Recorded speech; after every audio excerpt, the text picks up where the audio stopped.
ओम नमो भगवते वासुदेवाय। स्वागत है आप सभी का बरगदेश्वर महादेव मंदिर उन्नाव के इस दिव्य यूट्यूब चैनल पर।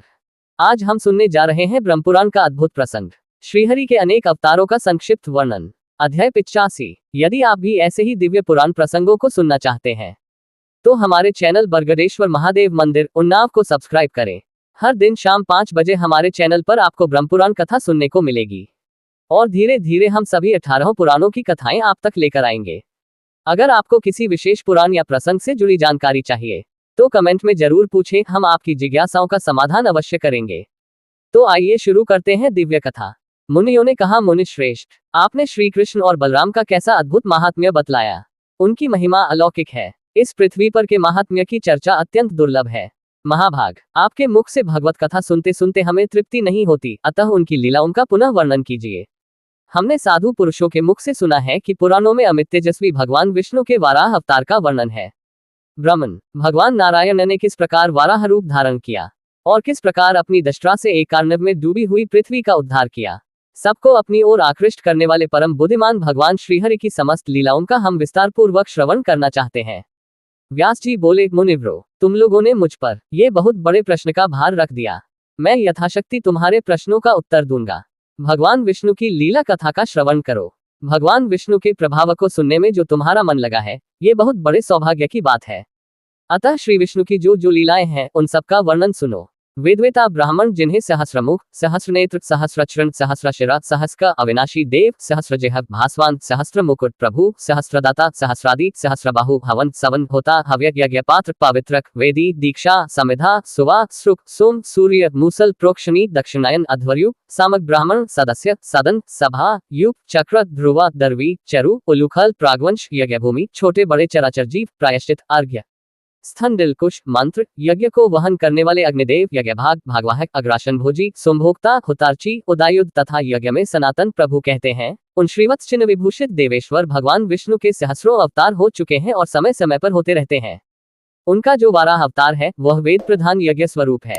चारों वेद उनके चरण और यूप उनकी दाने हैं। यज्ञ दांत और चितिया मुख है। साक्षात अग्नि ही उनकी जिह्वा, कुश रोमावली और ब्रह्म मस्तक है। उनका तप महान है। दिन और रात्रि उनके नेत्र हैं। वे दिव्य स्वरूप हैं। वेद उनका अंग और श्रुतियां आभूषण है। हविष्य नासिका, सुवाथुथुन और संवेद का गंभीर घोष ही उनका स्वर है। वे सत्य धर्म स्वरूप श्री सिंपन तथा क्रम, गति और विक्रम पराक्रम के द्वारा सम्मानित हैं। प्रायश्चित उनके नख, पशु उनके घुटने तथा यज्ञ उनका स्वरूप है। उद्गाता अंतर आत, होम लिंग, औषधि एवं महान फल बीज है। वादी अंतरात्मा, मंत्र नितंब और सोमरस उनका रक्त है। वेदी कंधा, हविष्य गंध तथा हव्य और गव्य उनका प्रचंड वेग है। प्रागवंश यजमान ग्रह उनका शरीर है। वे परम कांतिमान और नाना प्रकार की दीक्षाओं से संपन्न है। दक्षिणा उनका हृदय है। वे महान योगी और महायज्ञमय है। उपाकर्म, वेदों का स्वाध्याय उनका हार और प्रवर्ग एक प्रकार की होमाग्नि उनका आभूषण है। नाना प्रकार के छंद उनके चलने के मार्ग हैं। गूढ़ उपनिषद उनके बैठने के लिए आसन है। पृथ्वी की छायारूप पत्नी सदा उनके साथ रहती हैं। वे मणिमय शिखर की भांति पानी के ऊपर प्रकट हुए। समुद्र, पर्वत, वन और काननों सहित समस्त पृथ्वी एक अर्णव के जल में डूबी थी। संपूर्ण के आदि कारण और सहस्रों मस्तकों वाले भगवान ने वाराह रूप में प्रकट होकर एक अर्णव में प्रवेश किया तथा सब लोगों का हित करने की इच्छा से पृथ्वी को अपनी दाढ़ पर उठा लिया। इस प्रकार समस्त जीवों के हितैषी भगवान यज्ञवाराह ने समुद्र जल को धारण करने वाली समूची पृथ्वी का उद्धार किया। द्विजवरो, ये वाराह अवतार का वर्णन हुआ। उसके बाद भगवान का नरसिंह अवतार हुआ। उस अवतार में भगवान ने नरसिंह रूप धारण करके हिरण्यकशिपु नामक दैत्य का वध किया था। प्राचीन काल के सत्ययुग की बात है। दैत्यों के आदि पुरुष देवशत्रु बलाभिमानी हिरण्यकशिपु ने बड़ी भारी तपस्या की। वह 11,500 वर्षांत तक शम, दम तथा ब्रह्मचर्य का पालन करता हुआ मौन व्रत लेकर जप और उपवास में संलग्न रहा। उसकी तपस्या और नियम पालन से स्वयंभू भगवान ब्रह्मा जी बहुत प्रसन्न हुए। उन्होंने हंस से जुड़े हुए सूर्य के समान तेजस्वी विमान द्वारा स्वयं आकर दैत्य को वरदान दिया। उनके साथ आदित्य, वसु, मरुद्गण, देवता, रुद्रगण और विश्वदेव भी थे।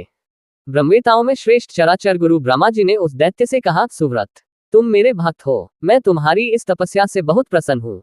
तुम्हारा कल्याण हो। तुम कोई वर मांगो और उसके द्वारा अभीष्ट वस्तु प्राप्त करो। हिरण्यकशिपु बोला, लोक पितामह, देवता, असुर, गंधर्व, यक्ष, नाग और राक्षस मुझे मार न सके। तपस्वी ऋषि भी क्रोध में आकर मुझे शाप न दें। किसी अस्त्र या शस्त्र से, वृक्ष या पर्वत से अथवा सूखी या गीली वस्तु से ऊपर या नीचे कहीं भी मेरी मृत्यु न हो। जो मेरे सेवक, सेना और वाहनों सहित मुझे एक ही थप्पड़ से मार डालने में समर्थ हो, उसी के हाथ से मेरी मृत्यु हो। ब्रह्मा जी ने कहा, तात, ये दिव्य और अद्भुत वर मैंने तुम्हें दिए, इन संपूर्ण अभीष्टों को तुम निस्संदेह प्राप्त करोगे। यो कहकर पितामह ब्रह्माजी ब्रह्मर्षिगणों से सेवित वैराजपद ब्रह्मधाम को चले गए। तदनंतर उस वरदान की बात सुनकर देवता, नाग, गंधर्व और मनुष्य ब्रह्मा जी की सेवा में उपस्थित हुए और बोले, भगवान, इस वरदान से तो वह असुर हम लोगों को सदा ही कष्ट पहुंचाता रहेगा, अतः हमारे ऊपर प्रसन्न हो उसके वध का भी उपाय सोचिए। ब्रह्मा जी ने कहा, देवताओं, उसे अपनी तपस्या का फल अवश्य प्राप्त होगा। उसका भोग समाप्त होने पर वह साक्षात भगवान विष्णु के हाथ से मारा जाएगा। ब्रह्मा जी का यह वचन सुनकर सब देवता प्रसन्न हो अपने अपने दिव्य स्थानों को चले गए। वर पाते ही दैत्यराज हिरण्यकशिपु अभिमान में आकर समस्त प्रजा को कष्ट देने लगा। आश्रम में रहने वाले सत्यधर्म प्रायण, जितेंद्रिय एवं उत्तम व्रतधारी महाभाग मुनियों को भी उसने सताना आरंभ कर दिया। स्वर्ग के देवताओं को हराकर तीनों लोकों को अपने अधीन करके वह महाबली असुर स्वयं ही स्वर्ग में रहने लगा। वरदान के मद से उन्मत्त होकर पृथ्वी पर विचरते हुए उस दानव ने दैत्यों को तो यज्ञ का भागी बनाया और देवताओं को उससे वंचित कर दिया। तब आदित्य, वसु, साध्य, विश्वदेव और मरुद्रन शरणागत रक्षक सनातन प्रभु महाबली भगवान विष्णु की शरण में गए और इस प्रकार बोले, देवेश्वर, आप हिरण्यकशिपु के भय से हमारी रक्षा करें। आप ही हमारे परम देवता, परम गुरु और परम विधाता हैं। सुरश्रेष्ठ, आप ब्रह्मा आदि देवताओं के भी पालक हैं। आपके नेत्र विकसित कमलदल के समान शोभा पाते हैं। आप शत्रु पक्ष का नाश करने वाले हैं। भगवान, हमें शरण दीजिए और दैत्यों का संहार कीजिए। भगवान वासुदेव ने कहा, देवताओं, भय छोड़ो, मैं तुम्हें अभय देता हूँ। तुम शीघ्र ही पहले की भांति स्वर्गलोक को प्राप्त करोगे। मैं वरदान से उन्मत्त दानवराज हिरण्यकशिपु को, जो देवेश्वरों के लिए अवध्य हो रहा है, उसके सेवकगणों से मार डालूंगा। यो कहकर भगवान उन देवेश्वरों को विदा करके स्वयं हिरण्यकशिपु के स्थान पर आए। उस समय उन्होंने आधा शरीर मनुष्य का और आधा सिंह का बना रखा था। इस प्रकार नरसिंह देह धारण किए हाथ में हाथ मिलाए हुए आए। उनके शरीर का वर्ण मेघ के समान श्याम था। शब्द भी मेघ की गर्जना के समान ही गंभीर था। ओज और वेग में भी वे मेघ के ही सदृश थे। मतवाले सिंह के समान उनकी चाल थी। यद्यपि हिरण्यकशिपु बलाभिमानी दैत्यों से सुरक्षित और अत्यंत बलशाली था, तो भी भगवान ने उसे एक ही थप्पड़ से मारकर यमलोक पहुंचा दिया। ये नरसिंह अवतार की कथा कही गई। अब वामन अवतार का वर्णन सुनो। का वामन रूप दैत्यों का विनाश करने वाला था। उस रूप को धारण कर श्रीहरि बलवान बलि के यज्ञ में गए और वहां उन्होंने अपने 3 ही पगों से त्रिलोकी को नापकर संपूर्ण न दैत्यों को क्षुब्ध कर डाला। बलि के हाथ से समूची पृथ्वी लेकर भगवान ने इंद्र को दे दी। यही महात्मा श्री विष्णु का वामन अवतार है। वेदवेता ब्राह्मण भगवान वामन के यश का सदा गान करते हैं। तदनंतर भगवान विष्णु ने दत्तात्रेय नामक अवतार धारण किया। दत्तात्रेय जी में क्षमा की पराकाष्ठा थी। उस समय वेदों की प्रक्रिया और यज्ञ सभी नष्टप्राय हो गए थे। चारों वर्णों में संकरता आ गई थी। धर्म शिथिल हो चला था। अधर्म बड़े जोरों के साथ बढ़ रहा था। सत्य मिटता जाता था और सब और असत्य का बोलबाला था। प्रजा क्षीण हो रही थी और धर्म पाखंड मिश्रित हो गया था। ऐसे समय में भगवान दत्तात्रेय ने यज्ञों तथा क्रियाओं सहित वेदों का पुनरुद्धार किया और चारों वर्णों को पृथक पृथक करके उन्हें व्यवस्थित रूप दिया। दत्तात्रेय जी परम बुद्धिमान और वरदायक थे। उन्होंने हैराज कार्तवीर्य को यह वर दिया था कि, राजन, तुम्हारी ये 2 भुजाएं मेरी कृपा से 1000 हो जाएंगी। वसुधाप्ते, तुम संपूर्ण वसुधा का पालन करोगे। जिस समय तुम युद्ध में खड़े होगे, तुम्हारे शत्रु तुम्हें आंख उठाकर देख भी नहीं सकेंगे। तुम उनके लिए अजेय हो जाओगे। ये श्री विष्णु के दत्तात्रेय अवतार की चर्चा की गई। इसके बाद भगवान ने परशुराम अवतार ग्रहण किया। राजा कार्तवीर्य अर्जुन अपनी सहस्त्र भुजाओं के कारण युद्ध में शत्रुओं के लिए दुर्जय था, तो भी परशुराम जी ने उसे सेना के बीच में मार डाला। राजा अर्जुन रथ पर बैठा था, किंतु परशुराम जी ने उसे धरती पर गिरा दिया और छाती पर चढ़कर तीखे फरसे के द्वारा उसकी हजारों भुजाएं काट डाली। उस समय कार्तवीर्य बड़े जोर जोर से चीखता चिल्लाता रहा। उन्होंने मेरुगिर से विभूषित समस्त पृथ्वी पर करोड़ों क्षत्रियों की लाशें बिछा दी। 21 बार भूतल को क्षत्रियों से शून्य कर दिया और अपने समस्त पापों का नाश करने के लिए उन्होंने अश्वमेध यज्ञ का अनुष्ठान किया। उस यज्ञ में भृगुनंदन परशुराम ने कश्यप जी को सारी पृथ्वी दक्षिणा रूप में दे दी।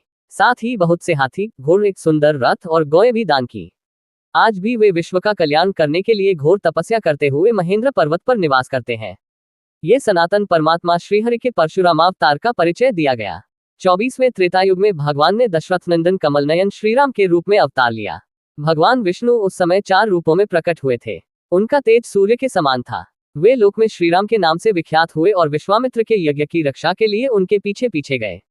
महायशस्वी श्रीराम सब लोगों को प्रसन्न रखने, राक्षसों को मारने और धर्म की वृद्धि करने के लिए अवतीर्ण हुए थे। कहते हैं, राजा श्रीराम सदा सब भूता का हित करने के लिए तत्पर रहते थे।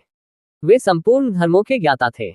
उन्होंने लक्ष्मण को साथ ले 14 वर्षांत तक वन में निवास किया था।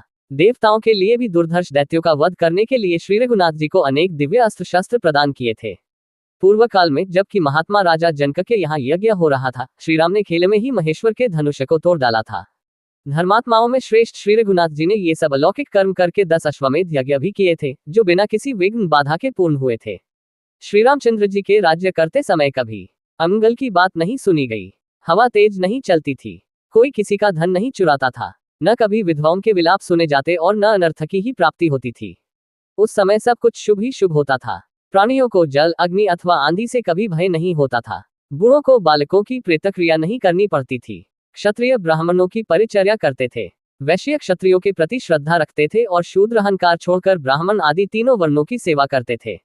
श्रीराम के राज्य में स्त्रियां अपने पति के सिवा दूसरे किसी पुरुष में आसक्त नहीं होती थी और पुरुष भी अपनी पत्नी को छोड़ किसी दूसरी स्त्री पर कुदृष्टि नहीं डालते थे। उस समय सारा जगत जितेंद्रिय था। पृथ्वी पर डाकुओं का कहीं नाम भी नहीं था। एकमात्र श्रीराम ही सबके स्वामी और संरक्षक थे। उनके शासनकाल में मनुष्य हजारों वर्ष जीवित रहते और वे सहस्रों पुत्रों के पिता होते थे। किसी भी प्राणी को रोग नहीं सताता था। रामराज्य में इस भूतल पर देवता, ऋषि और मनुष्य एक साथ एकत्रित होते थे। पुराणवेता पुरुष इस विषय में एक गाथा कहा करते हैं। श्री रघुनाथ जी का वर्ण श्याम और अवस्था युवा है। उनके नेत्र कुछ कुछ लालिमा लिए हुए हैं। मुख से तेज बरसता रहता है। वे बहुत कम बोलते हैं। उनकी लंबी भुजाएं घुटनों तक पहुंचती हैं। उनका मुख बड़ा सुंदर है। कंधे सिंह के सदृश हैं। महाबाहु श्रीराम ने 10,000 वर्षों तक राज्य किया। उनके राज्य में सदा ऋग्वेद, सामवेद और यजुर्वेद का घोष सुनाई देता था। धनुष की टंकार भी सर्वदा कानों में आती रहती थी। दान करो और स्वयं भी भोगो का उपदेश कभी बंद नहीं होता था।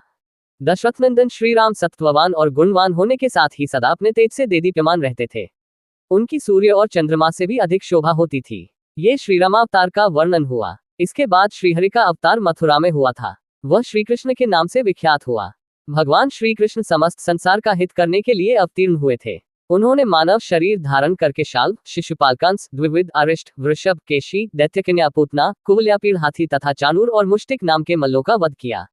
अद्भुत कर्म करने वाले बानासुर की 1000 भुजाएं काट डाली। युद्ध में नरकासुर का संहार किया और महाबली कालयवन को भी भस्म करा दिया। भगवान ने अपने तेज से दुष्ट, दुराचारी राजाओं के समस्त रत्न हर लिए और उन्हें मौत के घाट उतार दिया।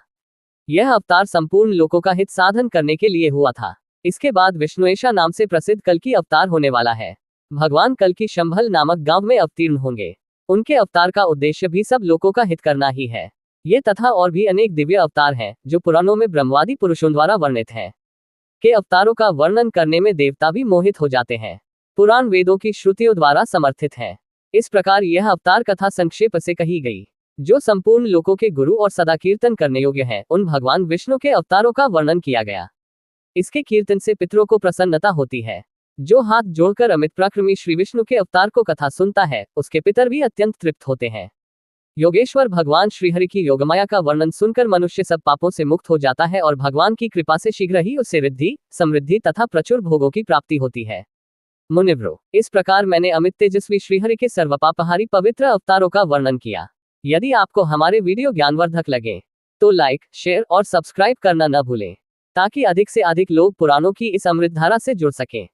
अगर ये जानकारी पसंद आए हो तो हमारे चैनल बरगदेश्वर महादेव मंदिर उन्नाव को लाइक, शेयर और सब्सक्राइब करना न भूलें। फिर मिलेंगे नई जानकारी के साथ।